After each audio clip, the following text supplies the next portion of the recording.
Hello, hello, hello, everyone. Welcome to another episode of Hayden's Happy Hour. This is our third video podcast. I'm really excited about our guest today. Very interesting guy. He's the pastor of the church I attend with my family. He's an Episcopal priest from Knoxville, Tennessee. It's John Mark Wiggers. Welcome to the show. Well, thank you very much. I'm glad to be here, Hayden. Glad to have a conversation about faith and life and all that.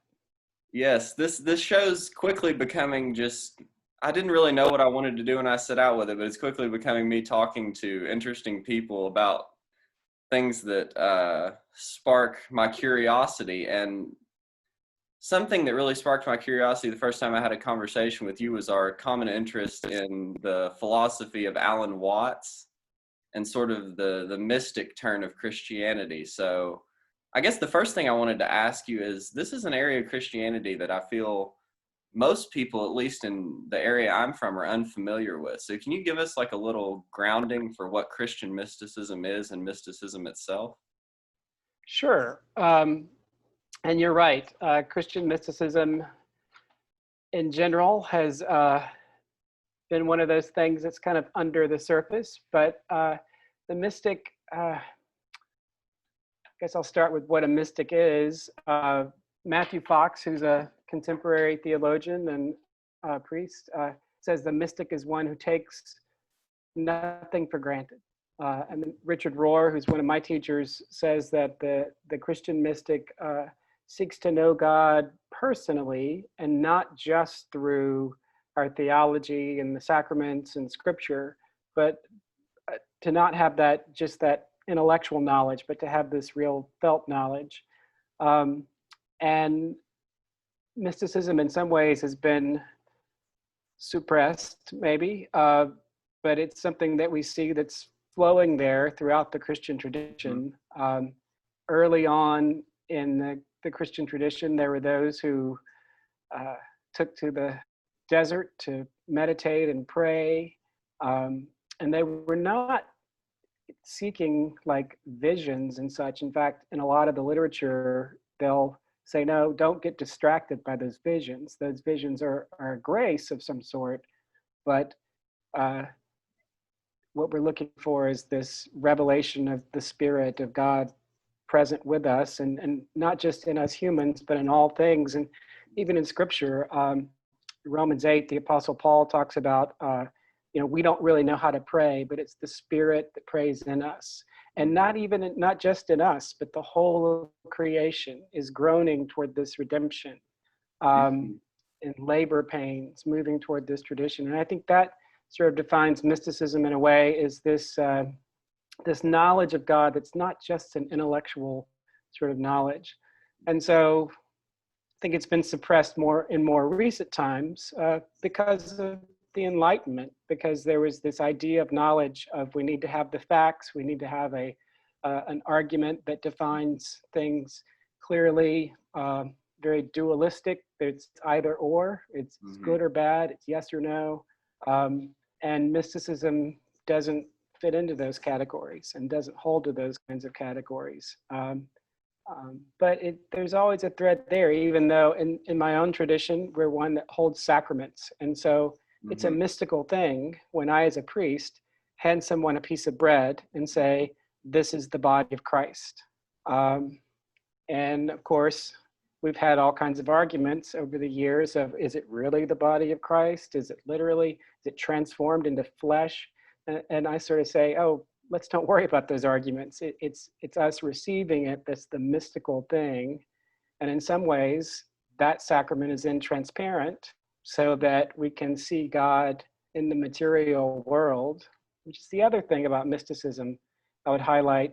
And it's particularly with the Christian emphasis on the incarnation of Jesus as human and divine, is that it's not separating the material and the spiritual, which happens in a lot of traditions, that the body is this bad thing we've got to escape.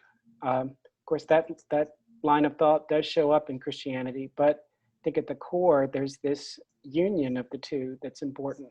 And that's a lot of what mysticism gets at, is seeing that, not taking for granted that presence of the divine working in the material world. Yeah, so it's really interesting.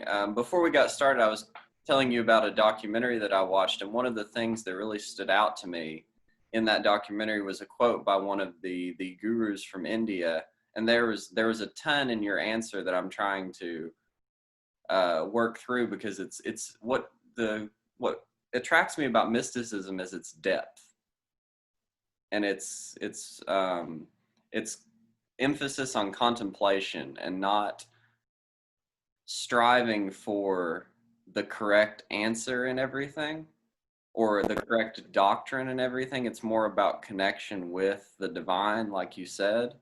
And so this quote was, and I've talked myself into forgetting it now, but it was something along the lines of, I remember. The guy quoted where Jesus says, "You must become like little children in order to know the Lord." And this connection to the spirit, we so often think of our spirituality as an intellectual exercise. And I feel like this emphasis on contemplation and meditation has been kind of taken by the East, taken by the Buddhists and that sort of line of religious thinking. And in this documentary, all the gurus were from India. And all these ascetics or Zen Buddhists who spend time in contemplation, it's not really associated with Christianity the same way. You're right, it's not, but the thread is there. Like I said, there early on, those desert fathers were practicing the Jesus prayer, which was and they invited and prescribed some physical postures to sit with the head on the chest and to focus on the heart. Whereas in the East, they might, a yogi might make a similar sort of thing of focusing on the heart and talking about chakras and that sort of thing. And repeating this Jesus prayer, Lord Jesus Christ, Son of God, have mercy on me, a sinner, just over and over in the mind and in the heart. And they talk of moving the mind into the heart in prayer. There was somewhere along the way, those body postures moved out of it. So there has been a real separation, say within the body, and also the Christian West, like I say, has really gotten into sort of the words, saying the right words, and relying on those so much. Whereas in the East, there's not as much emphasis on that. There is those are tools that move us.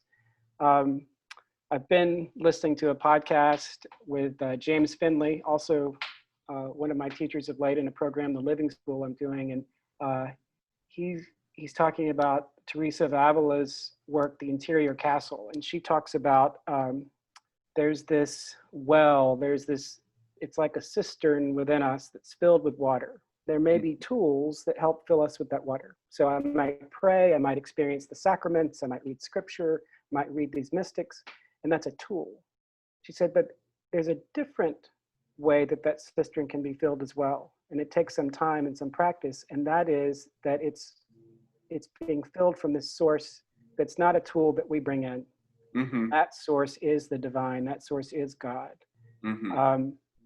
And in some ways, when mystics get together and start talking, they find they start talking very similar language, because they're Christian mystics who speak of that grace, that same grace that, like I mentioned, Romans chapter 8, of the Spirit prays within us, that it's that connection with God, it's God moving up within us. It's not us grasping God, it's God coming to us. It's that grace of God coming to us. So and being in us and knowing that. In maybe a different way of knowing, which might cause us to unknow a lot of things, hopefully. And see, that's the key right there, and you just hit on it. I think that in the West, we're obsessed with knowing absolutely. Right. And I think that we think of God as this knowing absolute, which I don't want to get too weedy, because language in philosophy, my podcast was started because I love philosophy. So I'm really interested in language, because that's a big branch of philosophy. And I can only think of Wittgenstein when my words are not comparable to the concepts that I'm speaking to.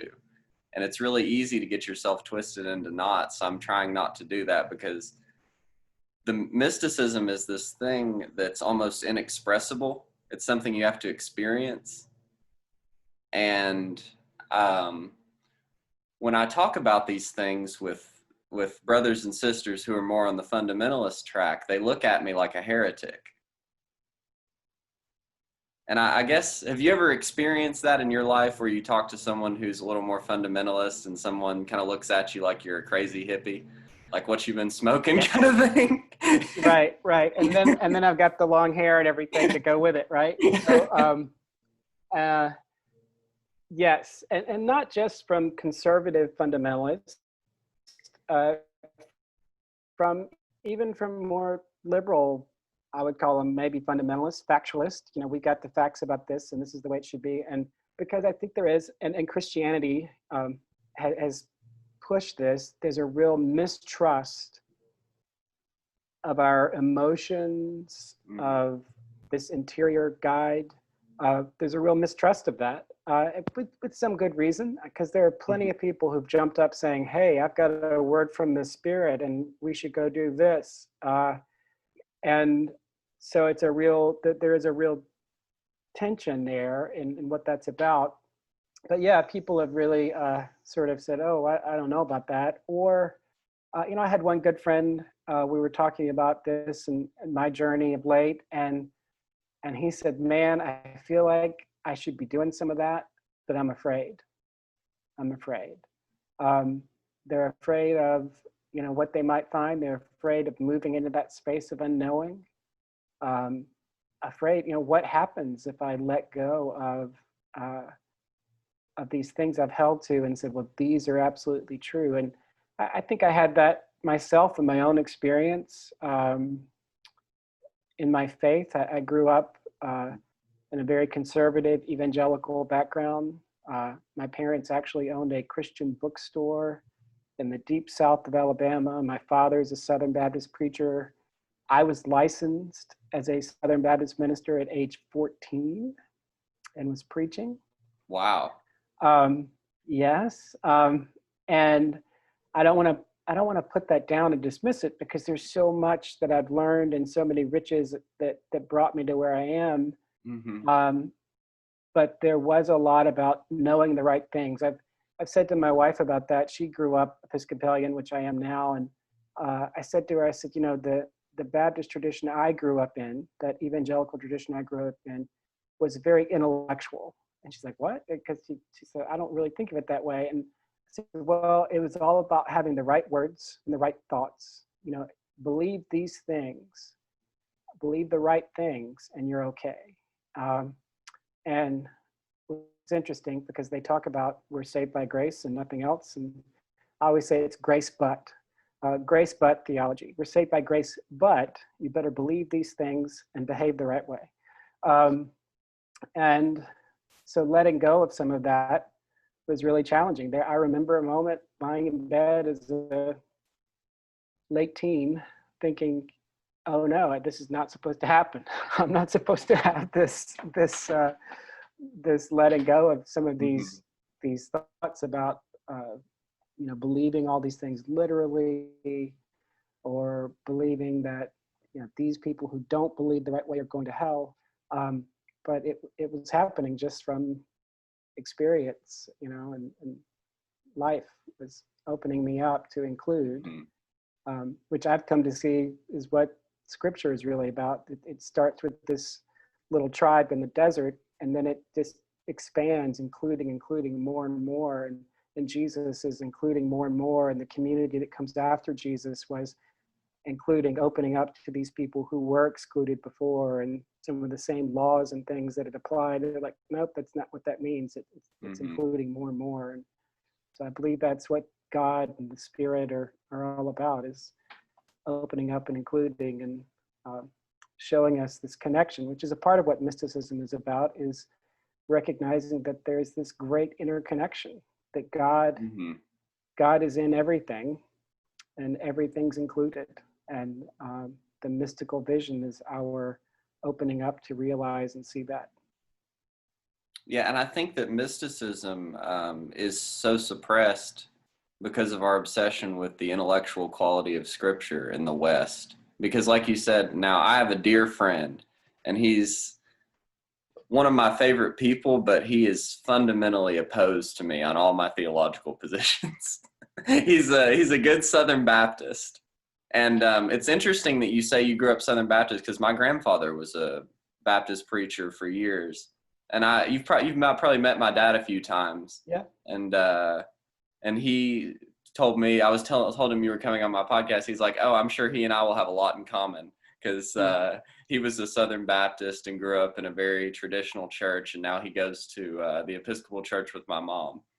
Yeah. So he's kind of thrown away a lot of those things, and it's been really interesting to see as a kid. It's really interesting to see your parents change so much from when you were a kid, and just like the experience of family. And you're talking about things leading you to where you are.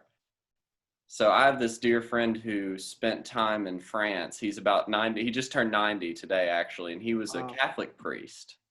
And Wow. he spent, I think, 7 years in the French Alps in a monastery. Wow. And I was lucky enough to be able to talk to him when I was 10 or 11 years old and be able to talk to him about my faith. And those conversations with him kind of, I think, saved me from taking up these views on the church that I grew up in and these things. And I just think how lucky I am to be able to have someone in my life to guide me at such a young age through connections with family. And he was a patient of my mom's at her physical therapy clinic. And it's interesting to see, I think that a lot of times we think of Christianity as worshiping this book. But if I think we're willing to step back and take a page from the mystics, we can see that no, the Spirit and God is active in our lives. Mm-hmm. And I think that a lot of times, one of the calling cries of the Southern Baptists is we worship a living God, but in a lot of ways, I feel like as though they've killed the active Spirit and are worshiping only the words written in the book. Yes, and and not just Baptists. We Episcopalians do that. A lot of folks, for us, the book has become our book of common prayer. We do it this way, and there's this hierarchy. These people get to do it, and you people get to receive it. And now we'll say, oh, no, we've all got the Spirit. We've all received this. But then the way we do things sometimes, the way we structure things. And so there's a real challenge, in my own tradition to say, hey, wait a minute, can we be more inclusive? How can we be more inclusive? How can we sort of break down that notion of hierarchy? I see when I was ordained, and then, I'm in a tradition where I wear the black shirt and the collar and wear the vestments. And so people treat me differently when they see me, which in some ways is powerful. So if I get called out to the emergency room and somebody's very ill and I walk in, people know why I'm there just because of the way I'm dressed, right? Mm-hmm. And people, the sick person will respond immediately differently to me coming in the room. And they want me to lay hands on them. They want me to speak these spiritual words, to pray for them, to anoint them with oil, which I do, which are beautiful things. And at the same time, I believe ultimately what the Spirit calls us to, what God wants, is this thing that is, all of us have that. We're all those priests who can name God's presence. Mm-hmm. Now apparently, we've kind of leaned heavily on having particular people we name to do that, and there's something that's okay with that. But again, I don't want to fall into saying that I've got some special thing because a bishop laid hands on me and I'm named a priest. We've all got that. So that's a challenge with us as well as our structures we've built. And whether it's structures like in my tradition that's very hierarchical, but also within traditions that claim not to have it, they still have it, right? Oh, yes, of course. There are the people who get to control the biblical interpretation. The people who get to control who gets to speak and that sort of thing. So, and I think mysticism is one of those things that tries to crack that open. And what's one of the things that's so scary about it, because there are then all these voices. So who's right, who's wrong? Oh my gosh. There's a poem by Rumi, the 12th century Sufi mystic. It says, uh, I'm paraphrasing, but out beyond all notions of right and wrong and good and evil, there is a field. Mm-hmm. I'll meet you there. Um, and I love that because I think that's at the heart of the mysticism too, is that we can get caught up in that deciding, okay, well, this is right and this is wrong, this is good, this is evil. But there's something beyond that.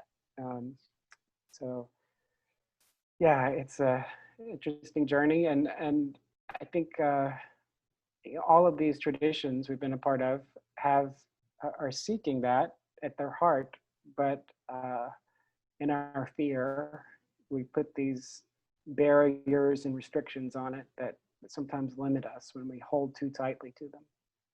Yes, and one of the things I've found in my life is that when I tell someone I'm a Christian, they often place all these things on me that I never said. And they place, oh, you must hate gay people. Oh, you must hate alcohol. You must, not like certain groups of people because of their faith. Or you probably think I'm going to hell. Or they place these judgments, like I'm placing these judgments on them. And it's such a challenge to be able to talk someone through those things. And it's almost like I'm scared to talk about my faith because of all these other things that may come along with it that may limit people listening or even wanting to be my friend or whatever it may be because of that. Because it's not exactly in vogue to be a young Christian nowadays. That comes with a lot of things in America that I find a little unsavory, you know? And so I guess I was just going to ask you, what would your advice be to someone who's 22, just coming out of college, struggling with that? Wow. Um, yes, that's an issue all over, right? Yeah. And we're seeing the numbers of people who are not describing themselves as Christian or leaving the church, and that's a challenge to us in the church. We're like, oh no, what do we do? But then also for the individual, of saying, hey, I'm still claiming this faith, but I don't want all these attachments that have been dumped on that. One thing I would encourage you to lean heavily into contemplation, Mm-hmm. of having some spiritual practice that centers you, that involves some silence, that isn't about the words. And I think that can help us practice a deep listening in meeting people where they are. Mm-hmm. Um, and I struggle myself sometimes. I'm an ordained priest, and there are times when I don't want to say I'm a Christian or I'm a priest. I went on sabbatical a few years ago, and I was doing a lot of yoga, taking hand drumming classes, and was in a different city. And I'd meet people, and I wouldn't tell them, Yeah. "Oh, I'm a priest." Even when I went to this training at the Living School, I didn't immediately introduce myself as an Episcopal priest because I didn't want to have that label of being the ordained professional Christian in the room. Um, and so that's sad in some ways, and it reveals a lot of what has happened in our culture. So I would encourage that spiritual practice. I would encourage that listening, because I think people can see through our actions that if we are accepting them, if we are meeting them right where they are, Mm-hmm. that there's that experience in relationship. Um, Mm-hmm. because there's so many labels we place on people, but it's the experience of relationship that's the incarnation. That's Mm-hmm. the divine in the flesh meeting people. Um, and even Jesus didn't go uh, meet people and start throwing out doctrinal arguments. Jesus met them where they were and said, Mm-hmm. well, do you want to be healed? um, oh, you say these people are hungry, well, why don't you feed them? um, and and a lot of times, even when he sent out his disciples, he said, okay, you've got the Spirit, I'm Mm-hmm. not even going with you. You've got the same Spirit I have. Go and do these things. Go and heal people. Tell Hmm. them there's good news, there's goodness. Tell people there's goodness, which we've missed a lot in our faith tradition, because that's the thing when people are, those images people have about faith are not about goodness. They're not They're about, about yeah. they're about separation. So if we can be those people bringing the goodness, even if we don't drop all the language, and talk all the Jesus language, Yeah. and speaking from our own experience, the book of Acts does have people making these arguments. It has the disciples getting up and preaching these sermons that are these logical arguments almost of why the resurrection's real. I don't think that'd work today. I think that what works today is saying, yes, I am a Christian. I am a follower of Christ, and this is Hmm. what it means to me. It means that God loves us, and there is goodness, and that the Christ is working in us. And maybe to say, and I'm sorry that Hmm. my tradition has those parts that have given you this negative impression. But Yeah. this is where I am. This is my experience. Telling our personal stories, and listening to theirs, uh, I think can be a powerful thing. It's interesting you say that because I've actually preached one sermon. I went from a very large church. If you're familiar with Cedar Springs in Knoxville, Yes. yeah. So I was there when John Wood was there, and I really, really enjoyed his teaching and his preaching. But then after that, when I went into college, my best friend joined this very small Baptist. They call it a fellowship. It's not really a church, so it's kind of like a home church, and it's just this really tight knit community of people. And I love the people there, but I fundamentally disagree with all of them on just about every theological point. But I still really enjoy spending time with them. And it's the one thing that they have right is they are a family of believers. And a lot of times I think the detriment to that is that they're so in an in group that they don't spread their message. They're just kind of Right. in their in group. But I actually got the ability to preach there because the pastor is so encouraging of young. Luke, my best friend and I are both the same age, and we're about 22. And one of my friends actually wants to be a preacher, and he's going to Johnson University, and that's got its labels that come along with it. Yeah. But it's kind of, he and I have this tension between sort of mysticism and fundamentalism that we talk about a lot. But the sermon I preached was that when Jesus gives the Great Commission, the first thing he does is reveal his scars. And I think a lot of times when we're ministering to people, we're afraid to reveal kind of the underside of our own self. And I think it's something that's found in psychology. Jung talks about the shadow. A lot of times, if we're willing to reveal the broken parts of ourselves, people are more willing to listen to what we have to say. And so my sermon it was right before Easter, and I was talking about the Great Commission, and I just felt the Spirit say, you need to give this message to someone. And it was like, when we minister to other people, we need to reveal our scars first and sit at their table and meet them where they're at before we give them this good news. Because a lot of times, if you want to give someone a message about spirituality, you first have to reveal yourself and who you are, in a sense, so they trust you. And that was it's an idea that I've been playing with a lot, and it's something that's really scary when you're out there in the world. Yeah. Yeah, definitely. The popular Lutheran pastor, Nadia Bolz-Weber, said, we should preach from our scars, but not our gaping wounds. Yeah, yes, exactly. There's a you line. know, there's a line, because there are people in our culture, religious or not, who just come with these gaping wounds and are just screaming in pain. Um, but when there's some healing, but those scars are still there. Yeah. And that is the incarnation, and the beauty of the incarnation of the resurrected Christ was he showed up with these wounds, and even though they didn't initially recognize him, there was something different. That Mm-hmm. those wounds were still there, that they weren't taken away, and so those wounds are a place of meeting others, of truly realizing that incarnation of God is working even in these wounded vessels. So that's beautiful that, yeah, you're able to preach, and what a great message to share. That's awesome, Hayden. Yeah. I felt really thankful that I was able to find that. You know, it's like these gifts. Like my friend Francis, the older priest that I was talking about earlier, he said, you know, a lot of these things when contemplation that you find are gifts from the Spirit.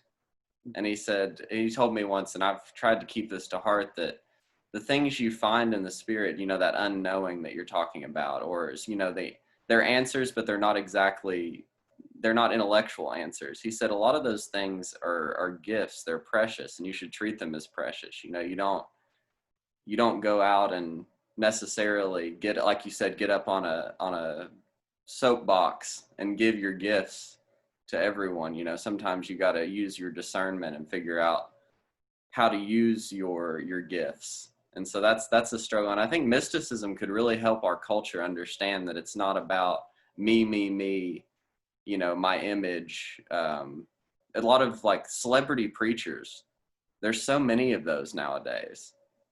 And I guess the question that's kind of on my mind is, why do you think that American Christianity has taken up the culture and we have all these celebrity preachers that kind of have popped up over the last few years? Well, we love to follow, you know, we love to follow the cool kids and to follow folks with this energy. Our whole culture is even outside religion, is about celebrity and image. Margaret Wheatley, who writes a lot about societies and connection in societies, says that focus on celebrity is often the hallmark of a collapse of a civilization. So, hey, which That's we may kind of be how I've going. been thinking the last couple of years. I'm like, oof, Rome is burning. Yeah, and a mystical approach might be to say, and that's okay. Yeah. It's okay if things Mm-hmm. fall apart. And certainly a Christian perspective of, we believe in death and resurrection. Things have to die, but then what's resurrected is this fuller life, this fuller realization.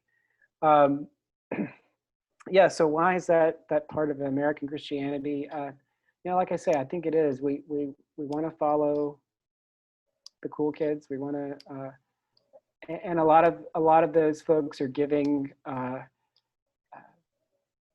you know, these very positive answers, these very positive minded answers, which is fine. Prosperity gospel is the Yeah, term prosperity gospel. Yeah. And you know, and there are a few that are probably more, um, you know, maybe more along the sort of this moral high road and have intertwined with politics, which is scary as well. But then there are a lot who, you know, I think of Joel Osteen, who's got this very positive message, which is great and fine. Mm-hmm. But I think there's also there's a negative. I mean, Christianity itself is a negative-minded religion.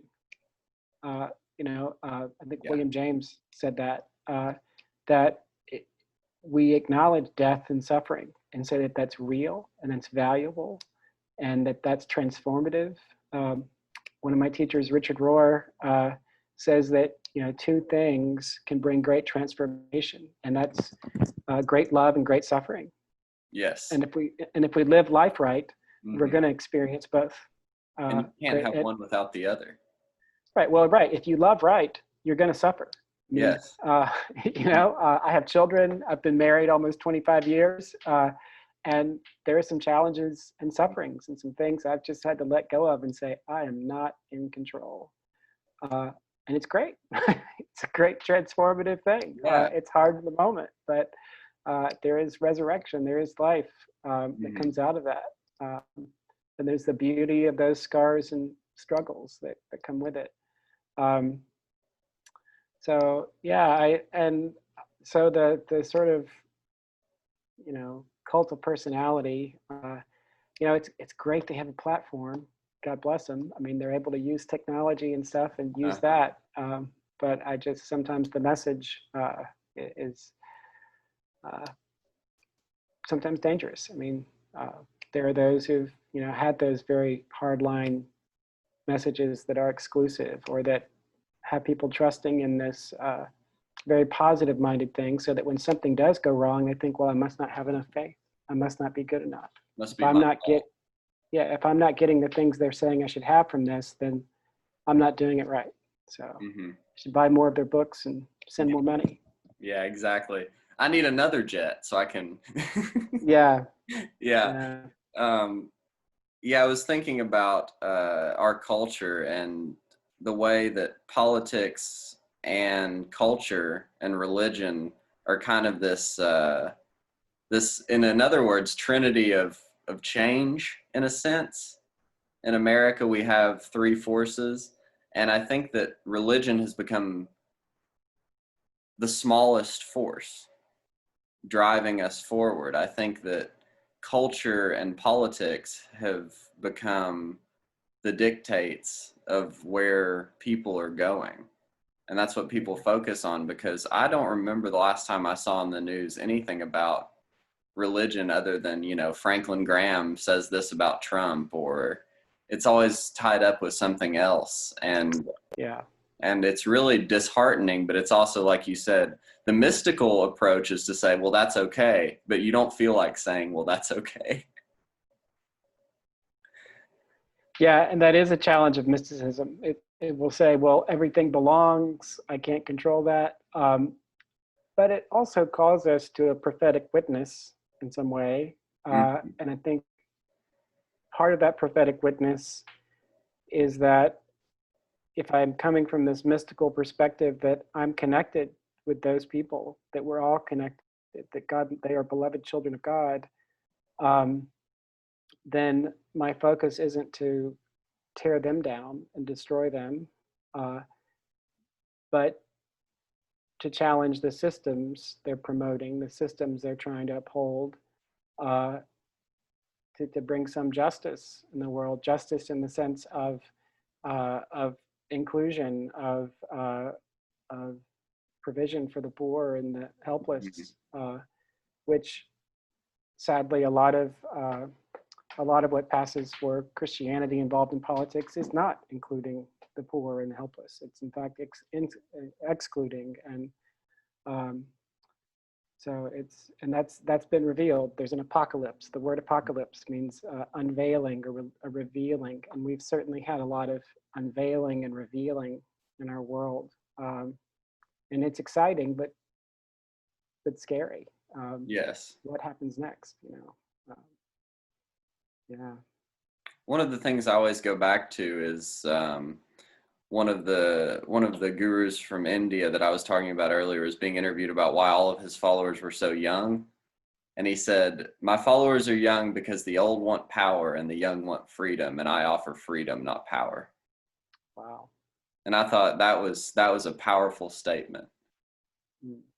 And I thought about mysticism, and what it really is to me is it's an offering of freedom from constraints placed on yourself by your own mind and your own concepts. And it's actually, you talked about having a silent practice, and what actually got me interested in this was actually an atheist. Are you familiar with Sam Harris? I am. Yes. So he has an app called Waking Up, and I've Yeah. been doing it every day. And he's a rationalist in the strictest sense. He Yes. um he is, but I do, and he's very anti-religion. But it's Mm-hmm. interesting to me that he's far more critical of Islam and other faiths. And a lot of times I've seen him kind of defending Christianity in a sense on panel shows, because I remember there was a great clip from Bill Maher where Ben Affleck kind of goes after him for attacking Islam. And he's kind of defending Christianity as an atheist. And it was very interesting to me. So that's what got me interested in him. But he opened up this whole world of mysticism to me. And he's an atheist. And I just find it interesting how we don't know what our impact is, and he might disagree with me on where my conclusions are, but he's kind of the reason that one of the reasons I got into contemplation again, besides my friend when I was younger. And then it's interesting how all these influences, you never know what your impact is going to be. Right. Yeah, absolutely. You don't. And um, yeah, and so like I think some of what you're getting at there's something that happens in meditation and contemplative practice that can happen. Uh, there's this space that opens up. I sometimes go into the prisons with my wife. My wife's very involved in working with people in prison and as they're coming out. And one of the things we've been doing is teaching a mindfulness meditation class. And I went in and talked with the guys and said, there's in our lives every day, there's some stimulation, and then there's our reaction to the stimulus. Mm-hmm. And sometimes there's a very small gap between the two. And they're all like, that's why I'm here. That's why I've got 25 to life, and so they get it. And I said, this meditation can open that gap up so that, there's the time I'm sitting, but then there's the time when I'm driving my car or I'm with my kids, and there's this spaciousness that opens up in me such that I can respond differently to the stimulus and hopefully respond in a mindful, compassionate way. And then also another thing that happens is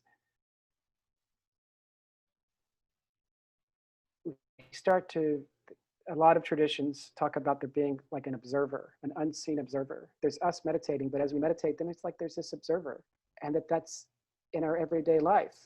There's this observer that is still us, but it's not my personality. It's not these ideas of myself that I have that is the observer.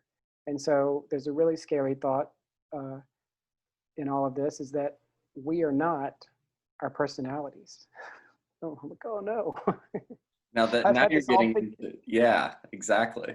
Yeah, I'm like, oh no, then what am I?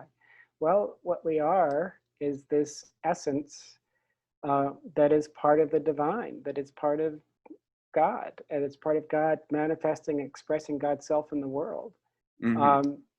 And I believe that's what we're getting at when we have those moments. And I don't have those all the time.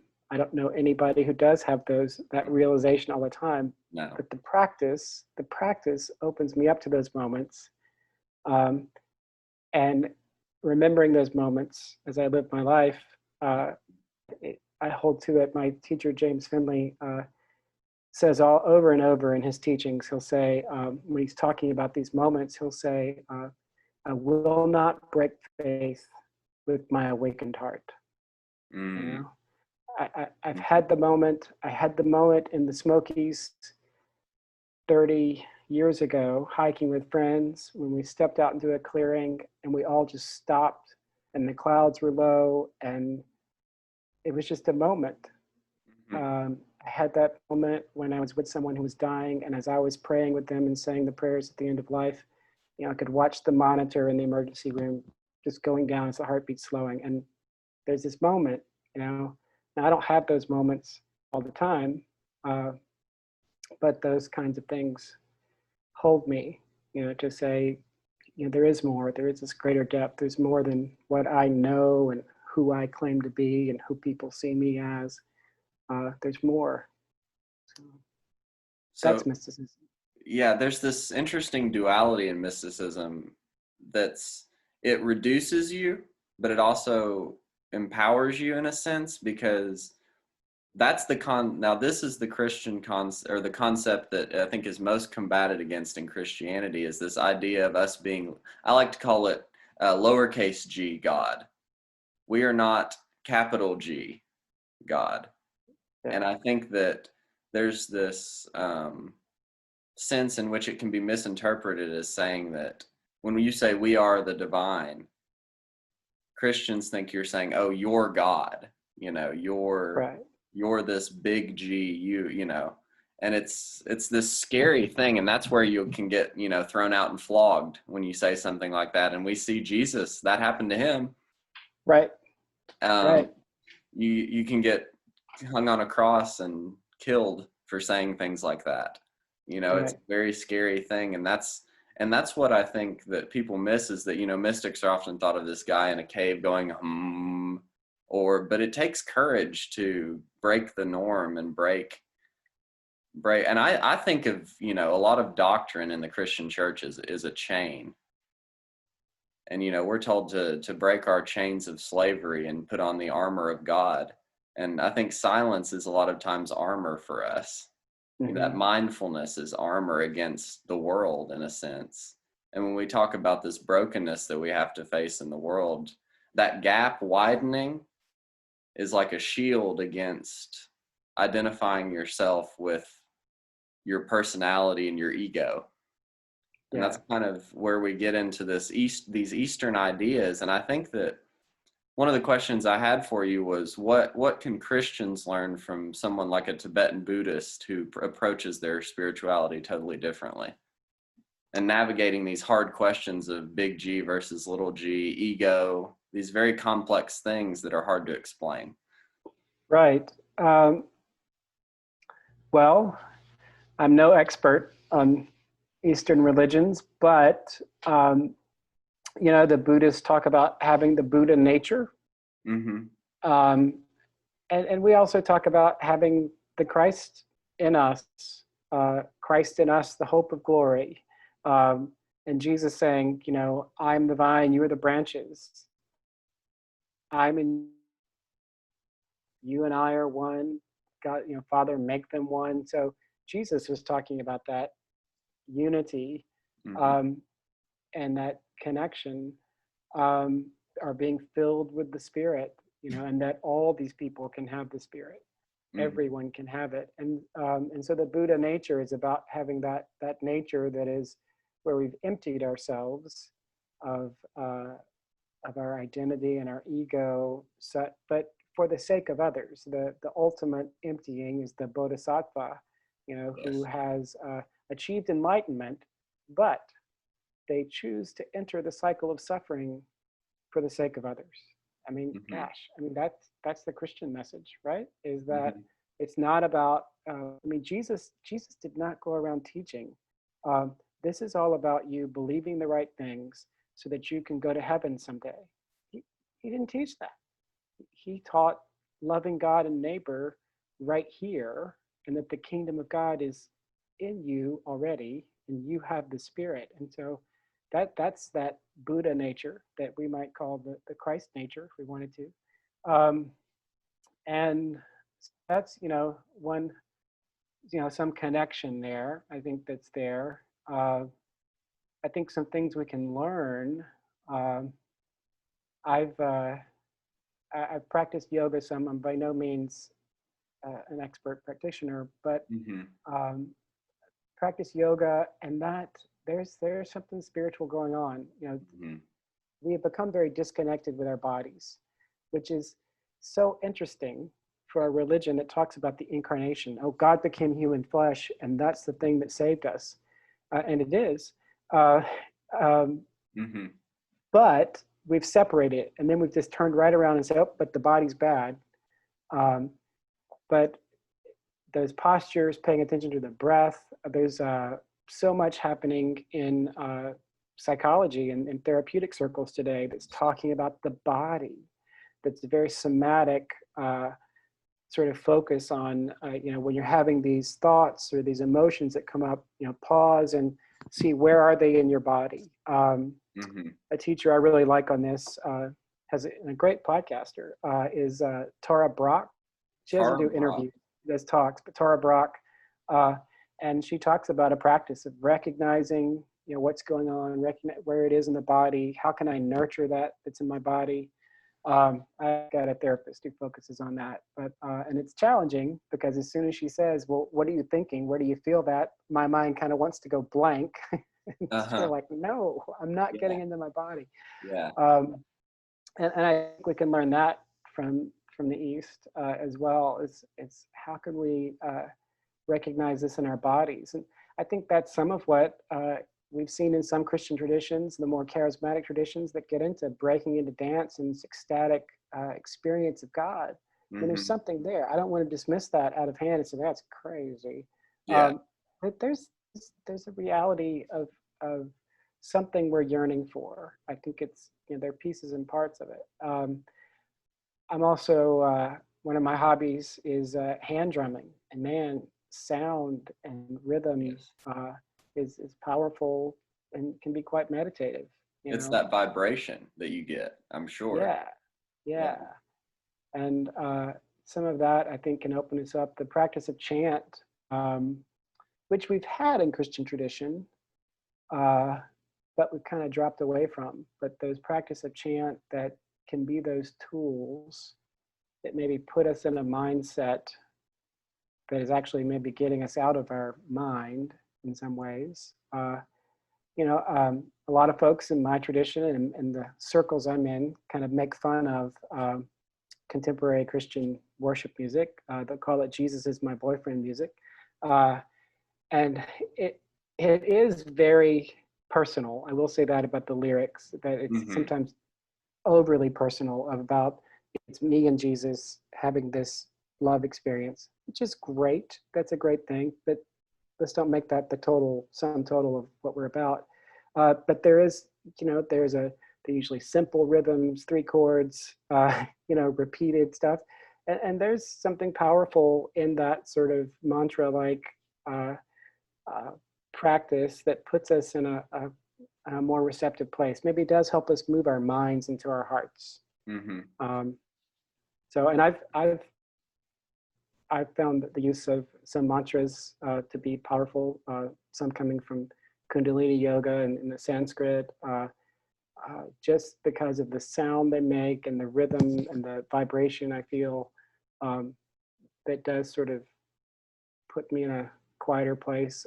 Even humming, Mm-hmm. that's a thing you'll find in a lot of psychological circles. They'll talk about humming as a practice of working with the body to calm down, to center. Um, and that's the kind of stuff you start talking about that, and people are like, "Oh, I don't know, man. You, Yeah. So I'm yeah, I'm actually a personal trainer, and I didn't major in philosophy in college. I actually majored in kinesiology, and I wanted to be a doctor. And then I decided, yeah, I don't want to be a doctor. wow, I was like, I wow, don't want to work for a living. I want to be a philosopher.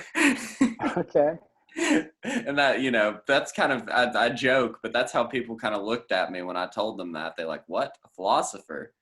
What's that? I think, well, you could be a philosopher who brings that kinesiology into the way of how we think and work with all these ideas, that of bringing it down into the body. Yeah. exactly. And so you're talking about the same thing that I'm kind of talking about with my friends. I have that best friend I was talking about that wants to be a preacher. I've started like, man, have you ever tried practicing yoga and silence? And we were talking the other night, and he said, I realized that all I do is study the word and I never pray. Mm. And I was Mm. like, wow. So, he may not be agreeing with me on what I say, but there's growth there, and and he's obviously listening to me if he's coming to the conclusion that, oh, I'm not praying, I'm just reading. And that's the thing a lot of us professional Christians can fall into, is not practicing the thing. We get so caught up in the intellectual. Uh, for me, a thing that's helped me with scripture is practicing a meditative practice, lectio divina, which is a way of entering the scripture or scripture passage with some imagination.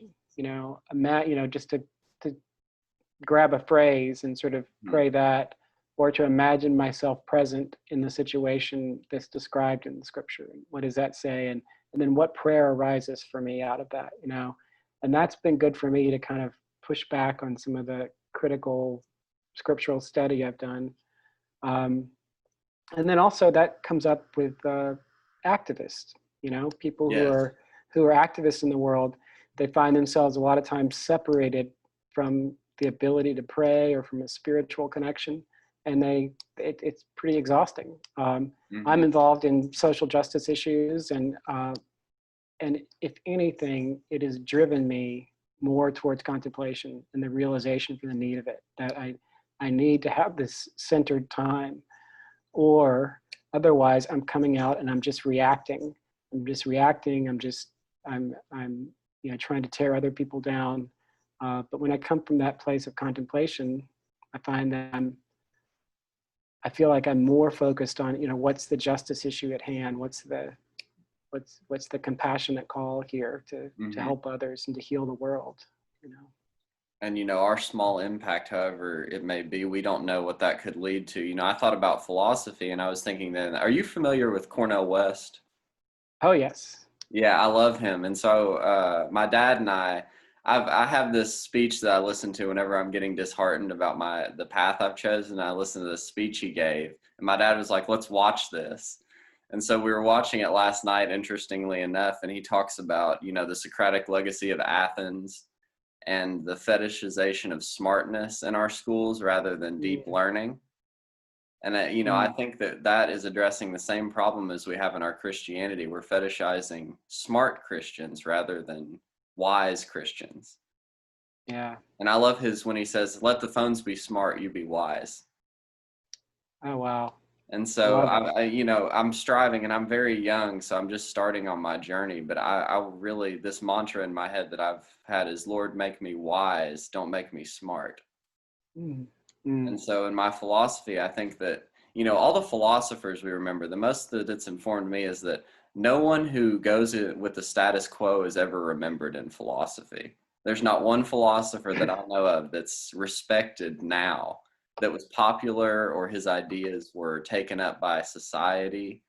And so it gives me courage to say, even if I doubt myself, which I do every day, I'm not smart enough to be a philosopher. I don't have the ability to interpret these ideas as well as these other smart people. It's like, well, maybe I have something to offer that's not smartness. yeah.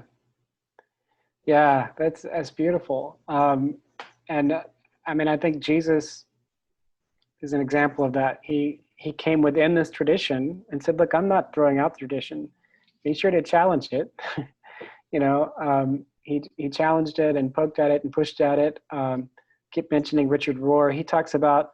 He says, some of us are called not to work outside the box, but on the inside edge of the box. So I like to think that maybe I'm working on the inside edge of the box. Here I am. I'm a priest. I'm within this institution. I'm a white heterosexual man. Uh, all those things. And so I've got this place in the box that's pretty secure. But if I can push at the edges some, then maybe that can help me open up and help open up others to see a different way other than this dualistic either or. Yes. uh, you know, can be So reconciling. one of the questions I've been struggling with in philosophy, and I'd like your perspective on, is this idea in mysticism of letting go of dualism. But I'm also very resistant to some lines of postmodern thought. And I guess my issue with it is like, if there is no right and wrong, then we can do anything we want, is kind of this postmodern thread that I've seen pop up. And it comes Right. from, I don't know if you're familiar with Foucault Yeah. or the French Yeah. guys of the 50s and 60s, the structuralist and the post-structuralist. And in philosophy, I'm really resistant to this idea of there's nothing we can know, Mm-hmm. in a sense, because it's even branched into things like mathematics and logic, analytic practice itself. And I'm a big fan of someone like Bertrand Russell, who was one of the great humanitarians of the 19th century, but he was also extremely analytic. And he was actually sort of anti-religion, but I'm a big fan of his striving for human rights, and he actually won the Nobel Peace Prize. But I don't agree with all of his ideas, but he was one of the great leaders in human rights. And people forget that science is actually what gave us this modern culture where we have a lot of inclusivity. And I'm not saying that we've completed this journey or there's not work to be done, but I think we need to remember where we came from. Mm-hmm. And you have a similarity to one of my favorite activists of all time, James Baldwin. Oh, okay. He was a preacher in Harlem at 14. Okay. I didn't realize that about him. Wow. And Wow. so that's just interesting that you said that earlier, and that stuck out. I was like, oh, I've been reading a lot of James Baldwin to help me with my social justice. And you were talking Yeah. about being a preacher at 14, and he talks about this depth, and he's like, America's chickens are coming home to roost. I'm sorry, I'm droning on and on. I'll get to a question, I promise. Yeah. But I'm trying like I said, work my language together to form what I'm trying to say. But I guess the thing that comes through in all of these people's ideas is I'm worried that postmodernism is going to push us into a world where there is no morality. And I fear that because, like you said, as a straight white male, which I am too, sometimes when I come into these spaces of social justice, I'm looked at as an enemy or an outsider. And that's not what I want to be. And I feel this tension between, oh, you're the oppressor, but that's not what I want to be. And so I've had to navigate that. And I've found the best thing to do is, first of all, listen, because a lot of times someone comes at me very angry that I have an opinion at all. And the best thing I can do, a kind word turns away wrath. So just to take a little bit of abuse on the front end so I can do some work on the back end. So I guess in your work in social justice, have you found that same issue? Oh, for sure. I mean, certainly there is justified suspicion from people of color who say, oh, here comes some white saviors to fix things, and we'll see if you're still here when the problems really get hard. And then also from politicians who are sort of like, hey, we got this. Why are you, or even they sort of sometimes seem to take it very personally. Well, why are you attacking me? I'm the good guy. And what I'm trying to say is, well, there's more you can do. There's more, we can say that there is enough, that there is an more expansive way to approach things. But so I think what you're getting at, I always say that, a lot of times in organizations and such, the way I define postmodernism is a committee meeting that goes on for hours because everyone's opinion has to be expressed, and then there's no decision made at the end. So I've been in those places. So I think coming from a mystical sort of approach is that realizing that there is this connection, there is this unity. There's love. Love is a big part of that. And it's not a very philosophical word, not one that people want to throw around in politics, but there's this love, and it's not this great affection, but it's this shared responsibility. It's this shared life, so that, our chickens are coming home to roost. So since the 80s, when we said, hey, trickle-down economics will work, right? So yes. let's lift these regulations. Yes. So since then, the income of your people at the top level has gone up, and the income of people, your average workers, stayed about the same. I think I saw an article, I don't remember exactly, but it said something to the effect that if the minimum wage had gone up at the same rate as the salaries of the top level folks, the minimum wage today would be about $28 an hour. Yes. Right? And that's because we live in a society that says, hey, you go for it, you can make your way. Well, they've made their way on the backs of the common worker, and some people say, oh, you're talking socialism. I'll say, well, it's very capitalist, your view of capitalism says the people with financial capital have the upper hand or should have the upper hand. I'm saying, well, the people with the labor capital should have a voice as well. I'm getting off track of what your question was. No, this is what I wanted to talk about, and see, this is exactly what I wanted to address with you politically, is that when you're a left-wing Christian, like Cornel West, or, I consider myself a democratic socialist. So I take issue with people who say that this country is 100% rotten and that we have nothing to offer, right? And that we should burn it all down. I'm not an anarchist because that's not loving to me. I don't think burn it all down is the answer. Right. But, well, yeah. And it's, it's one of those things that is a struggle for me personally. It's something I'm wrestling with. But politically, I wanted to talk about politics a little bit, if you're okay with that. Sure. I'm a Bernie Sanders supporter. I love Bernie. He was my candidate, and I got really disheartened in 2016. And it's interestingly enough, my friend that is the most conservative person I know said he was voting for Joe Biden. Wow. And so that gave me a little bit of hope that this, and I don't want to, I talked about fetishizing smartness, and I do it too. But I Yeah. think the people that are, I'm going to say critical thinkers, people who have the ability to critically think, are seeing Reagan and his trickle down economics for what it was, and Yeah. seeing that, I don't think it should be radical to say that everyone in the richest country in the world, everyone should be able to eat and have a home. No. I don't think that should be a radical position, and yet it is. And people Yeah. call me, I've had horrible insults thrown at me because I say these things. You're a sissy, but they didn't use that word. You're just weak. You're a weak person. Right. You want the government to give you everything. You want to, they accuse me of living on the backs of hardworking capitalists, the billionaires. They're like, why should you have some of his money? And yet the richest man in this country pays no taxes, and that's fine on one end. And a lot of times both parties are fine with it. Oh, yes. Oh, yes. And that's the thing. I mean, there's no party that's in the right here. And certainly we've seen, left and right getting caught up in power. I mean, the power is the thing. It's not about the parties. It's about who has the power.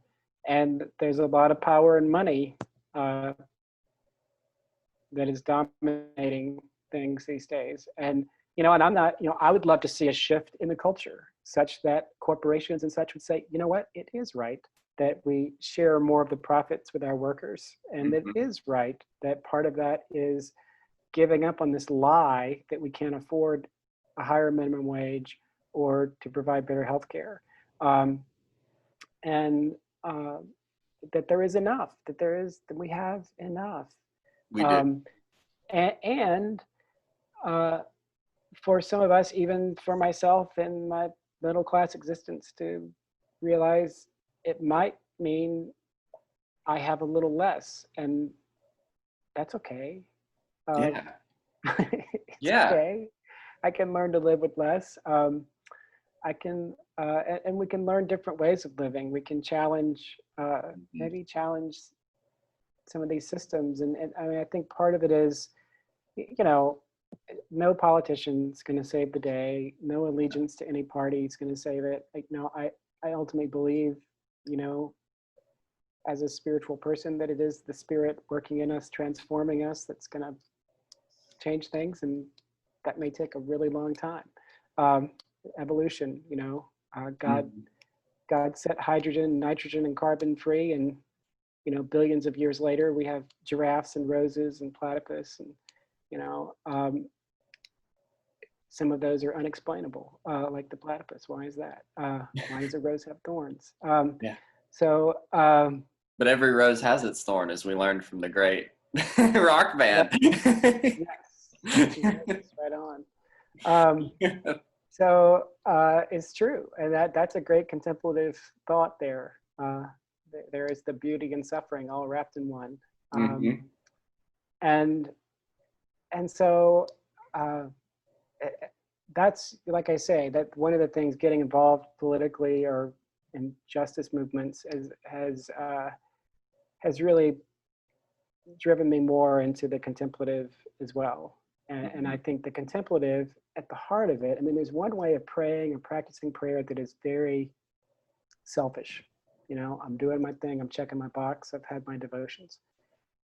But there's a deeper practice that I found for myself, that when I turn inward, it in turn turns me out to the world with compassion, so that I'm seeing things I didn't see before in a different way, and hopefully seeing different ways of living and acting, hopefully listening to the people who've had these experiences, listening to the people who are suspicious of me.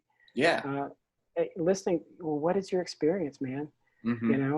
My friend who's getting her PhD, and she's African American, and the professor said, gosh, you just have a really great grasp of the English language. It's like, well, I've only spoken it for 39 years. I mean, so, or,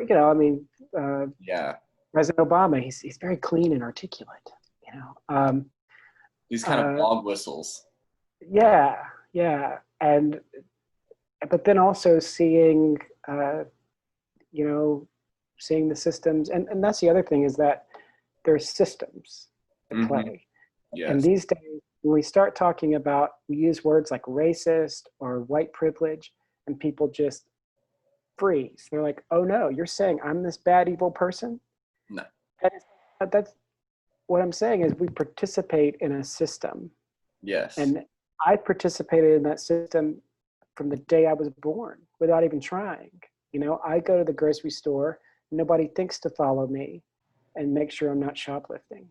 You know, Mm. I get pulled over for speeding, and I'm just worried about getting a ticket and how much it's going to cost. I'm not worried about being searched, being shot, you know, but then I meet these people who that's, you know, that's what, and I see it myself sometimes, the prejudice I might have towards Yeah, someone who's exactly.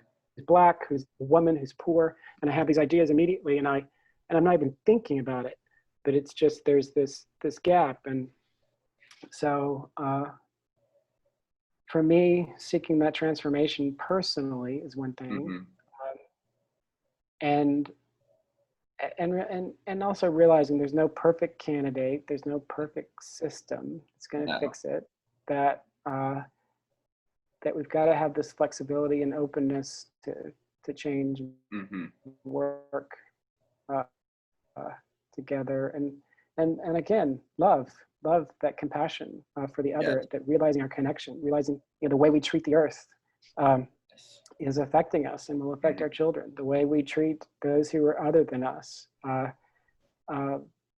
that comes back to us. You know, if you continue to enforce and promote a widening uh, gap economically, you're going to have revolution. It's going to happen. I mean, Didn't we've we seen see that that in in history. France in 1787 and we still don't know? Didn't we see that in England when they were taxing us to the point we couldn't make a profit? I mean, don't we understand history? I mean, if we keep doing this, we're going to tear down your mansion. This is what I Yeah, don't think people understand. Like it actually serves you to help us. Do you yeah, understand this? You can still yeah, have $1 billion. We just don't want you yeah. to have $70 billion.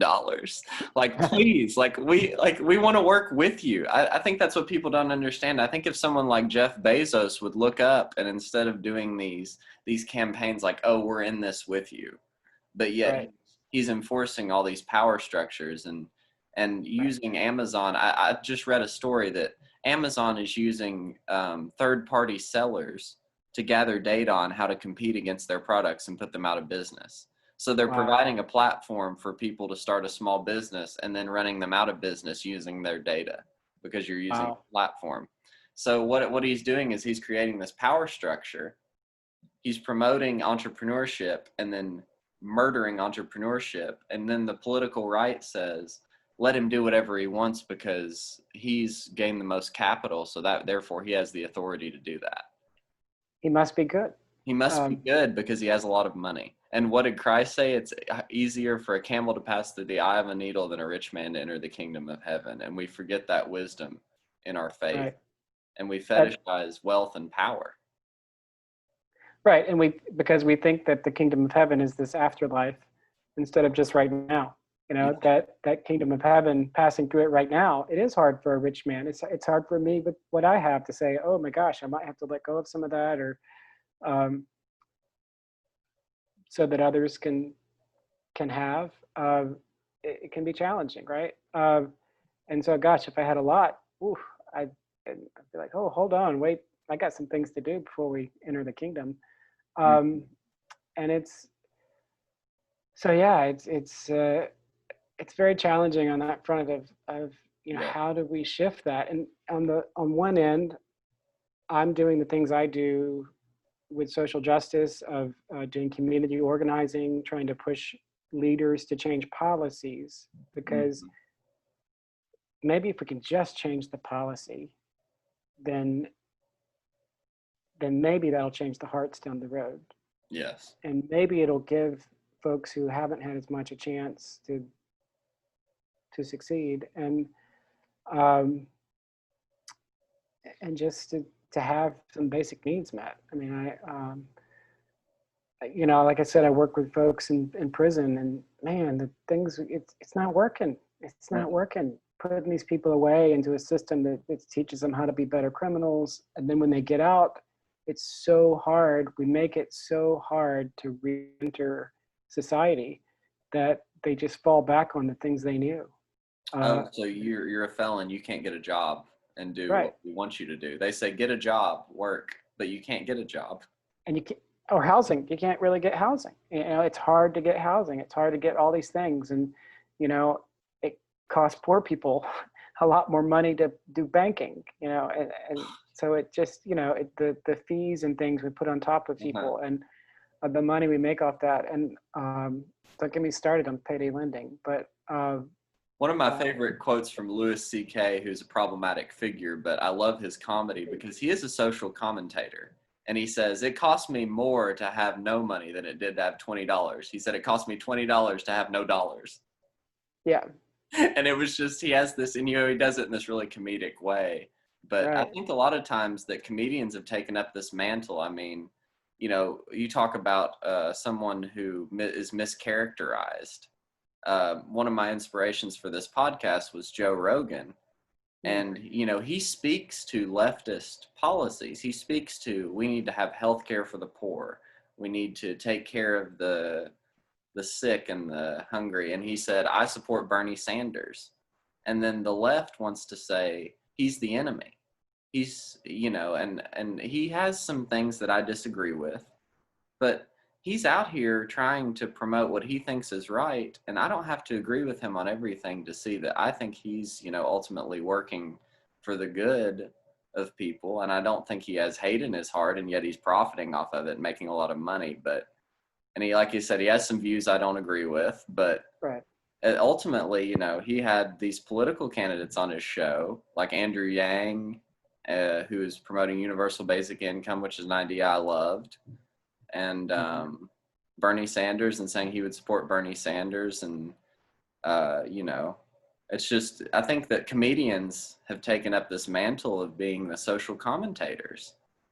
Yeah. And, then it's really fascinating that we have, the clowns, in a sense, are telling us, saying, look at yourselves.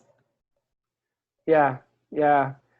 Yeah, and I appreciate people who will use their platform. They get to a place where they've got some recognition, and they can use that to say these things, to try and push for some change. But there's just, there's a lot of fear with folks that, we're going to lose everything if we hand it over. And we, and like I say, the left and the right, there are those on the left who can just be so hard-nosed about it's got to be exactly like this or it's nothing. I think the current language of defund the police that's not really helpful. That language itself, right? Yeah, so that's what Rogan was talking about, and he had a psychologist who treats cops with PTSD on there. And she was saying, we don't need to defund them. We need to fund psychological resources to create better police officers. Yeah. Like, I have a PhD. She's like, I treat these guys every day. And she's like, here's what we need, these resources. And she was like, don't defund us. Fund good things in the police department. Reform, change, grow. Well, and you talk about people who aren't making that great of a salary. A lot of times it's law enforcement. They're not getting paid that much. And so they're drawing from a pool that maybe doesn't have as much education. They're not spending as much on training. I mean, so yeah, it's a matter of reforming the way we police and the way we build those relationships and what kind of training we have. And the organization I work with, we've really pushed for crisis intervention training, which we've achieved. And that's what she does. And she has these actors from New York that play people with mental illness to train police on how to de-escalate a situation when you're dealing with someone who's not neurotypical. And I think that's a really important thing we can do. Exactly. Right. And to teach that de-escalation, that changing. And yeah, we're going to have people who resist that and say, no, we can't do that. You got to be tough. I see it in education. There's a move in education to try and work on on ways of doing discipline that keep kids in school. And people say, oh gosh, you're going to go make them sit in a circle and talk about their feelings. And it's like, well, yeah, it might actually work a lot better than just suspending kids and putting them on the road to being in jail someday, labeling them as the bad kid early in life. And again, that, going back to my mystical sort of grounding, I come from a place that says that's about love, is that I want the good for my neighbor. Even if I'm not like them, even if we're not going to be able to sit down and have a great conversation and have coffee together, don't like the same podcast. They don't like me. Yeah. They don't think Yeah. my jokes are funny. Even if we don't, I want to see my neighbor well, and that's good for my city and my world, my life as well. Is this, and that to me is compassion and love. So I'm challenged as to how to speak from my position as who I am to how to change those things and how to bring about that change and expand my own thinking and way of seeing. But I think it's about that growing love and compassion. Yeah, the thing I always think about is everybody's my neighbor, but not everyone has to be my friend. Yeah. And that's a hard pill to swallow, but I don't have to be liked by everybody. Yeah. Well, we've been talking for almost an hour and a half, and it's been lovely. Again, live in a culture that. Yeah. Exactly. I just wanted to end on a little bit of a lighter note. We've really talked about some really deep stuff, and I just wanted to thank you again for being willing to come on and talk with me about this. Thank you, man. Yeah. This has been a lovely, lovely way to spend an hour and a half. I mean, it's I've enjoyed so awesome. And I'd love, maybe you can come back sometime. We can talk again. Sure. Awesome. I wanted to end talking about The Big Lebowski because we have the same favorite movie. I want to talk about it. I mean, it's a mystical movie. What is mysticism more than abide? Right. Abiding, being present. Yes. Right where you are. So yeah, the dude, man, he just fits right in there. Yeah. That's what the Sam Elliott character says. He just fits right in there. Taking her easy for the rest of us sinners. Exactly. He's the man for his time. Yeah. And he was kind. He was kind. He was this goofball who was there, but he was responding to these needs and doing it kindly. And Walter bugged the hell out of him, but there's that point where he just gives him a hug. That's all he can do. And and he was contemplative. He would put on those tapes of the bowling, of the ball rolling and hitting the pins. I mean, that was sort of his contemplation, right? Yes. And these things keep happening to him, but it doesn't really sway him from just going about this way of kindness, of making his way and just being there in the world. So there's something to that. The Coen brothers have some deep spirituality. Oh, I love them. And one of the things that I wanted to ask you about, so one of my favorite things that I just noticed on my last viewing, which was actually with my mom. It's the first time she's watched the movie. And so she made me White Russians. And so we got burgers from Litton's and she made White Russians. And I was like, you got to watch my favorite movie with me. And I noticed for the first time, his bar has all of his alcohol. And we were talking about unity, and he has this picture of Richard Nixon bowling. Oh, wow. And I can't think of anyone more ideologically opposed to the dude than Richard Nixon. And I just thought, I think he has that picture there to remind him that Richard Nixon loves to bowl. Yeah. And I was just thinking about this philosophy of it. He's like, he's still a human being. And I can disagree with him, but it's like this beautiful picture of like, here's this guy that I don't think the dude likes Richard Nixon. I think I can say that with confidence. Right. But they could bowl together. But I'm gonna have a picture of him up, and we could roll, man. Maybe that creep can roll. Yeah. And I think that's true. Here, I'll show people my little screensaver real quick. Yeah, definitely. So that's my screensaver for Zoom and other things. Because it's funny, I used that when I interviewed for my position 11 years ago here at St. James in Knoxville. I talked about how I enjoyed The Big Lebowski, and I think one of my gifts is that I do seek to abide, to be present where we are, to not try and grasp for some control. Um, Not always, but I Of course seek to be not. in that place Yeah. of Yeah. abiding and being present and being with folks with that kindness and compassion, you know. Yeah, it's a fun movie. Not for everybody. It's funny, you know. I have to always give a disclaimer It as a has naughty pastor. language. It's got, Yeah, yeah. say like some of an older lady in my church said, "Well, I went and watched that movie. Gosh," it's like, oh, I've never heard the F word that many times in my life. that's right. That's right. Yeah, I forget. I saw a count one time on how many times, uh, But but I yeah, loved it. And, you know, my mom was like, I think it's one of those you have to watch 2 or 3 times, because I remember when I watched it with my dad, the first time he watched it back when it came out, he said, I didn't like it. And then I had begged him. I was like, Dad, I've heard about this movie. I think I was 14.